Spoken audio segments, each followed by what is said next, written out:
안녕하세요. 법률방송 초대석 전혜원입니다. 지난 시간에는 이기웅 파주 출판도시 명예 이사장님의 출판과 함께 하신 삶과 철학에 대한 이야기를 들어봤는데요. 오늘 이 시간에는 바로 이곳 파주 출판도시가 만들어지기까지의 세계의 유례가 없는 드라마와 같은 이야기를 들어보도록 하겠습니다.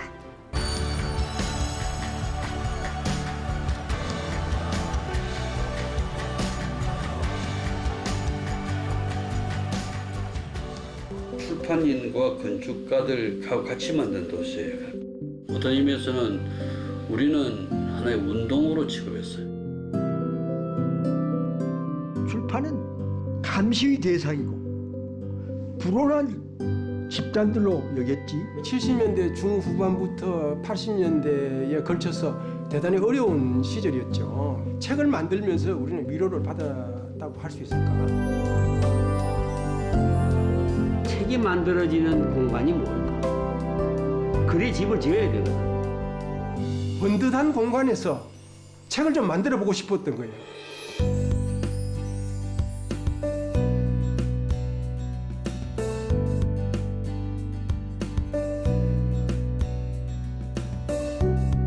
건물의 용도를 미리 정하지 않는다. 뭐든지 변신할 수 있도록 하자.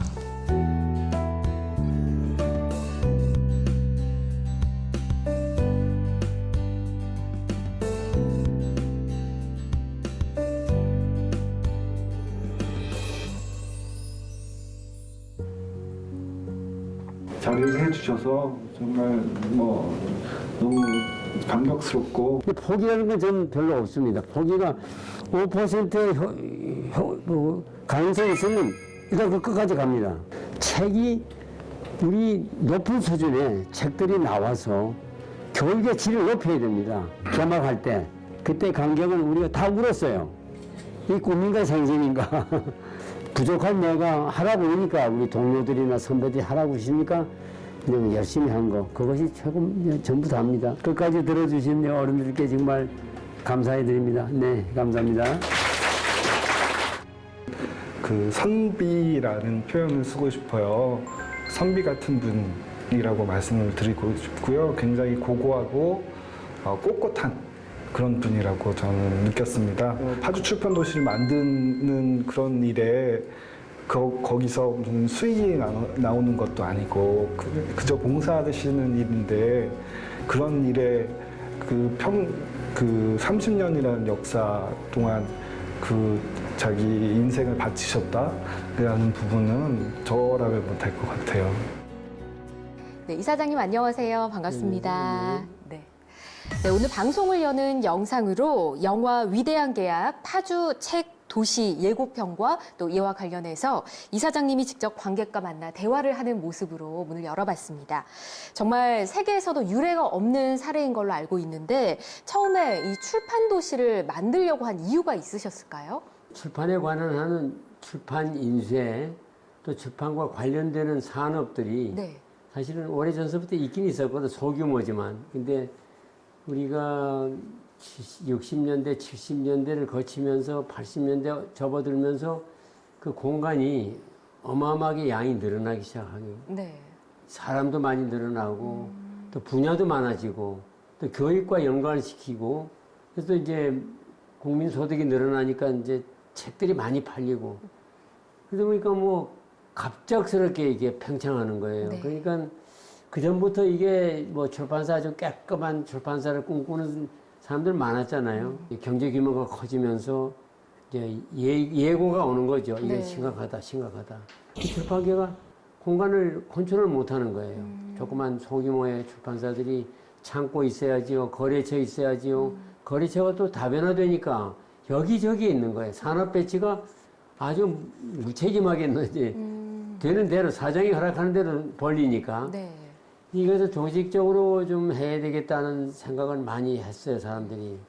대개 보면 대규모 출판사들이 꿈을 좀 꾸고 그랬죠. 근데 경제 규모가 있는 출판사를 해야 되는데 아니면 작은 출판사들끼리 모여서 네. 수군수군 하면서 뭐 해보자 하는데 그래도 그 중에서도 좀 생각이 깊은 사람들이 이제 모이기 시작했는데 선배들도 그런 꿈을 많이 꾸셨지만 네. 영향이 떨어지니까 아직은. 그래서 우리들이 이미 이제 경제 규모가 조금씩 자라니까 우리 지금 한번 해봐야 되지 않냐? 혼자는 힘들지만 함께 가면 되는 뭐 출판사 사옥 짓기, 또 거래처 옮기기, 또 합리적인 우물 하나 파면 네. 또 그거 여러 사람 쓰면 되지 않냐? 그죠. 모이기 시작했죠. 아. 모이는데 화제거리가 자꾸 이제 하나 뭘 좀 만들어야 된다. 네. 만드는데 뭐 규모가 다 다른 거야, 각자가. 이제 경험이 다르고 나는 근데 나도 이제 거기에 모이게 됐죠. 그 의견들이 모여서 이제 출판 도시를 만들게 되신 것 같은데. 그런 셈이 이제 지금 이름이 처음에는 뭐 어떤 이름을 짓지는 않았지만 네. 우리의 이제 함께 모여서 집도 짓고 네. 꿈도 꾸고 뭐 함께 하는 것이 얼마나 좋아요. 든든하잖아요. 맞습니다. 호연지게를 기르기 위해서 등산할 때 네. 다 그런 얘기가 많이 나와요. 아. 그래서 그러다 보니까 우리 그 출판인 산악회라는 걸 만들어서 그럼 우리가 자꾸 쓸데없이 떠들지 말고 산에 가서 얘기하자. 아. 그래서 내가 북한산 이제 산상회의라는 말을 나중에 전했지만은 네. 그 당시에는 아주 북한산을 북한산 아름답잖아요. 지금도 봐도 여전하지요. 네. 늘 우리로 하여금 이렇게 꿈꾸게 만들어주는 그 마당 같은 곳이죠. 네. 네. 이 파주 출판 도시를 처음에 만들 때 이게 순탄하게 원활하게 진행되지 않았다는 얘기를 들었는데요. 처음에는 일산에 이제 첫 삽을 뜨려고 했는데 땅을 그렇죠. 구하지 못해서 어려움이 그렇죠. 있었다고요. 네. 일산을 다 구했는데 네. 정부가 또 토지공사는 평생 우리한테 요구도 먹기 생기는데 아니 그 다 정해놓고도 말이야 땅값을 어마어마하게 응? 매기니까 네. 들어오지 말라는 얘기잖아요. 일산 출판 단지라는 걸 만들었단 말이에요. 네. 신도시에다가. 예. 그런데 그건 이미 다 우리가 들어가는 걸로 기정사실하고 세미나도 다 끝내고 정부에서도 그렇게 발표하고 그랬어요. 근데 땅값을 정부가 관여를 안 하고 토지공사한테 맡겨놓으니까 그럼 어디서 이 땅을 구하느냐. 교통이 편하고. 근데 그걸 몇 군데 찾아보니까 네. 이 똑같은 거를 일산에서 받았던 그 똑같은 것을 또 찾으면은 땅값은 안 되겠다라는 생각이에요. 그러니까 전혀 저렴하고 아무도 거들떠 보지 않은 땅에서 우리 꿈을 꾸자. 네. 그 마음대로 꿈을 꿀 수 있잖아요. 네. 그러니까 많은 사람 토지공사도 말렸어요. 거기 들어가서 뭐 하겠냐고 이 지역에 보고서 이 지역을 이제 미래를 보면서 이렇게 보면 미래가 보이는 사람에게는 상당히 성공이 빨리 옵니다. 네. 근데 이미 나는 여기 심악산이 심악산은 아무도 안 보는 거야. 땅 그저 그 비싼 데가 붙어가지고 비싸지는 땅을 기대하는 거야. 나는 그건 관계없이 우리는 땅은 우리 책을 만드는 공간이니까 네. 이 환경이 좋아야 된다. 아. 교통도 환경이지만 네. 교통은 우리가 만들면 되는 것이고 제가 여기 자유로변에 딱 붙어 있는 거 그것을 보면서 크게 본 거죠. 큰 미래를 보면서 심악산이 있으니까 자유로움과 심악산만 있어도 뭔가 접근로가 생길 것이다. 그래서 나는 이런 속에서 이제 이 도시를 바라봤기 때문에 성공한 거지 네. 뭐 특별하게 재주가 있어야 한 게 아니에요.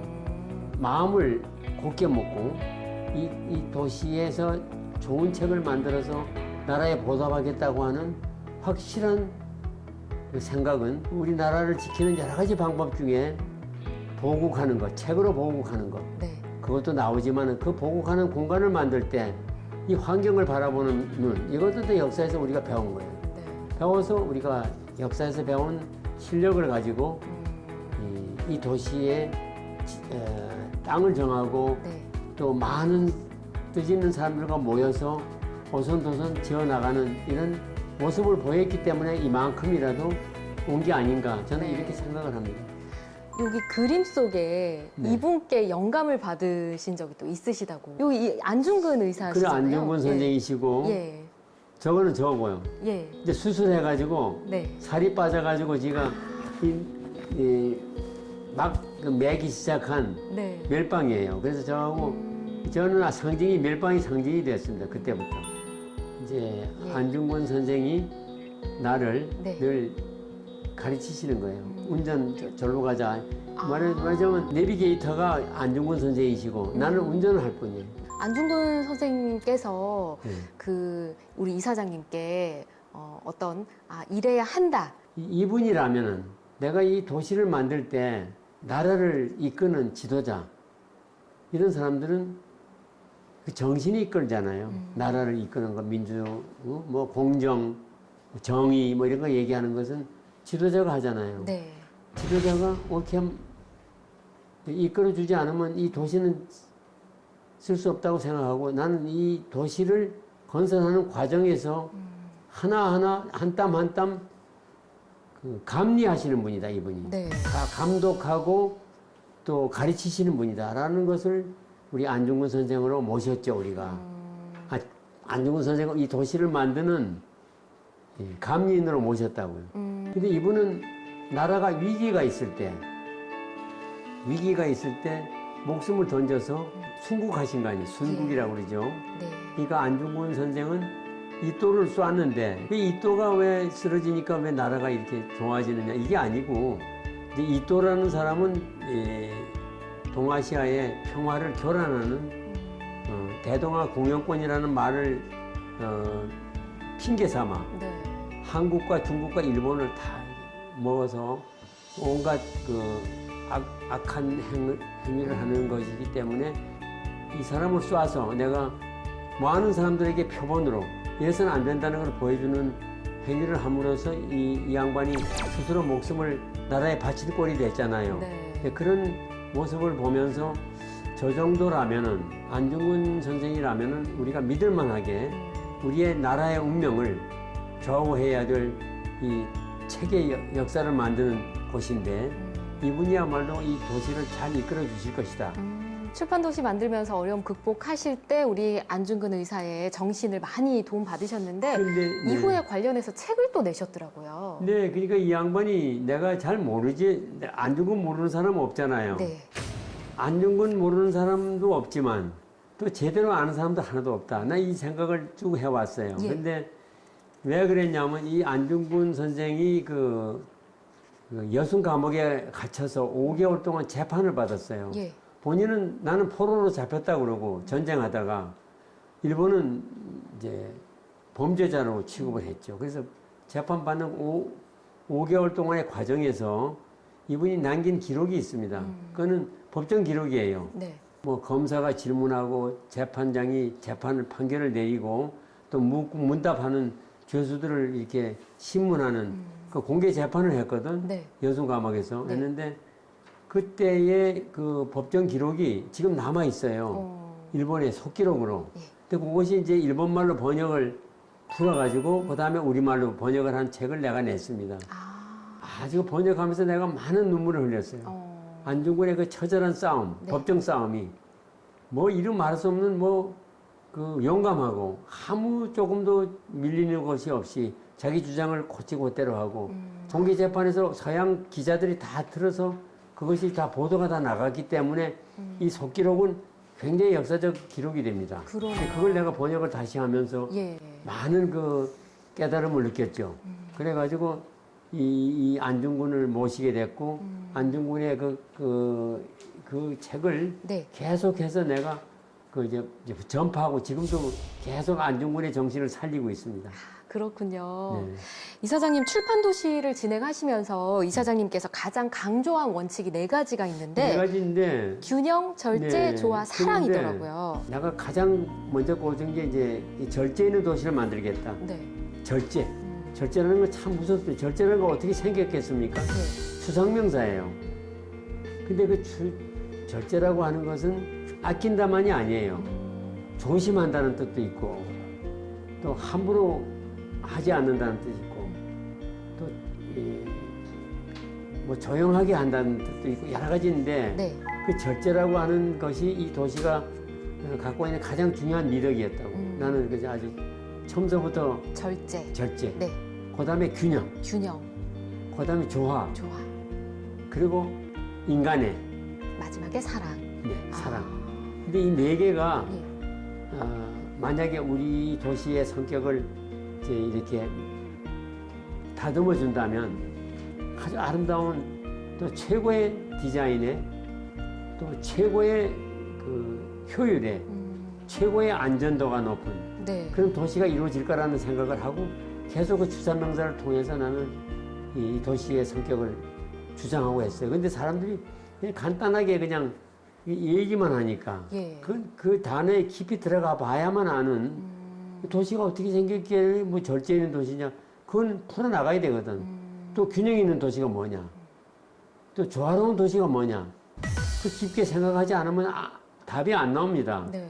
그렇게 깊은 사유를 요구하는 나의 주문이었고 또 건축가에게는 많은 영향을 준 것 같아요. 그런 어떤 심도 있는 생각 속에서 이 도시가 네. 이루어지길 바라고 앞으로도 이것이 도시가 그렇게 이해되기를 바라고 또 앞으로도 계속해서 이것이 진화되기를 바라죠. 네. 네. 그리고 이 도시를 건설하기 위해서 입주사와 건축가가 계약을 맺었는데 이 계약서가 또 굉장히 획기적이었다고 하더라고요. 그게 바로 저희 뭐 절제 균형 조화 그리고 사랑이라고 하는 네. 그 언어와 다름이 없습니다. 사실 계약을 해야 되잖아요. 네. 계약을 해야 되는데 그 어떤 위대한 마음이 없이는 그 계약이 의미가 없는 계약이다 하는 것을 나는 이제 우리 건축주인 대표인 나와 건축가 대표인 승효상은 통했어요. 통해서 그러면 자꾸 돈 가지고 얼마짜리를 지어줄 거냐, 뭐 내 수고료를 얼마 줄 거냐가 아니라 그 앞서서 어떤 위대한 약속 없이는 이 자그마한 약속이 의미가 없는 거야. 처음부터 이렇게 나가지 않으면은 안 되니까 위대한 계약서를 쓰자. 네. 그래서 승효상 좋다. 그래서 우리가 그 건축가들이 요구하는 건축비에서는 확 내리고 또 우리는 나는 확 올리고 해서 접점을 찾자. 네. 그게 접점이 맞았어요. 비슷하게. 그래가지고 승효상과 제가 아주 혁명을 일으켰죠. 위대한 계약서에 사인하고 네. 그리고 모든 개인적인 계약은 이 위대한 계약에 종속된다 그랬어요. 개인적인 계약은. 네. 실제로 뭐 얼마 줄래 하고 그때 계약을 할 때 실제 계약을 할 때는 개별 계약을 할 때는 참고하라고 네. 그 가격을 넌지시 줬어요. 그리고 우리는 위대한 계약에는 계약금이 없어요. 예. 계약의 내용이 없고 그냥 우리는 힘을 합쳐서 잘해본다. 그거밖에 짧게 얘기하면 그거예요. 근데 거기 나오는 내용 보면 참 근사합니다. 누구나 마음이 끌리지 않을 수 없는 끌리는 내용만 있어요. 근데 그렇게 달려놓고 그다음에 실제에 가서 타입을 봐라. 타입을 다 했어요. 근데. 그리고 파주 출판 도시 자매 도시가 민간 예술 마을 서화촌으로 구성된 헤일이잖아요. 그럼요. 헤일이. 같이 한 거예요. 예. 서화촌은 그럼 어떤 마을인가요? 근데 그게 서화촌이라고 옛날에 그랬는데 네. 출판단지 시작할 때 파주 출판단지였고 파주 출판도시라고 별칭이 있고 그 예술 마을은 예술 마을이 고서 마을이었어요. 고서 마을. 고서 마을. 옛날 고서 있죠. 예. 좀 한 번 썼던 거. 네. 그러니까 이제 그런 것들을 또 취급하는. 또 여기서 새 책이 만들어 있다가 예. 굴러다니다가 헌책마을로 와야죠. 근데 그게 양로원 같은 데지. 옛날에 근데 우리 이게 헌책방 같은 그런. 그럼요. 예. 그 개념을 여기서 처음부터 그림을 그렸어요. 예. 그랬더니 헌책방은 잘 장사가 안 된다 해서 잘 안 오고 네. 나중에 이제 그 예술마을로 많이 진화했죠. 네. 그래서 괜찮아요. 그런 데로. 책도 좀 있고 예.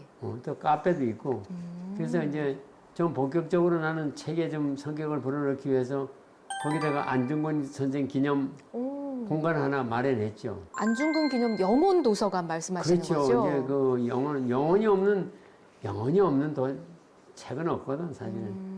도서관은 영혼이 있는 거예요 사실은. 그래서 그 영혼 도서관이라는 추상적인 이름이 예. 딱히 한 가지 이름만은 아니에요. 안중근 기념 공간이기도 하고. 요 최근에는 우리 우크라이나를 위한 우크라이나 국기도 걸었잖아요. 지금 걸려 있습니다. 예. 아주 근사해요. 그거 아마 국기를 그렇게 도서관에다 건 데는 도서관은 하나밖에 없을 거예요. 특히 안중근 선생이 계신 네. 그 공간은 그야말로 평화를 위한 거 아닙니까? 그렇죠. 평화의 사도 아니에요. 평화의 화신입니다. 이사장님 영혼 도서관이 어떤 곳인지 좀 설명해 주시면 좋을 것 그러니까 같아요. 여기는 안중근 형상이 모셔놨어요. 네. 우리 도시에 모시다가 도시에 모실 사람들이 별로 없는 거야. 기가 막히더라니까요. 내가 물러나니까 저거 누가 모시지 그러는 거예요. 그럼 내가 모실게요. 내가 좀 모셔. 기가 막히죠? 네. 세상에 안중근 선생을 이렇게 모시는 것은 사실 말이 안 되는데 내가 안중근은 어디 가나 나는 따라다녔고 내가 안중근을 따라다녔지 안중근 선생이 날 따라오신 게 아니야. 예, 여기는 안중근 기념 영원도서관의 입구입니다만은 이 길을 이렇게 구불구불하게 낸 것은 어서의 마음이 가라앉고 또 새로운 세계에 대한 마중물 같은 그런 기분으로 이게 길을 걷습니다.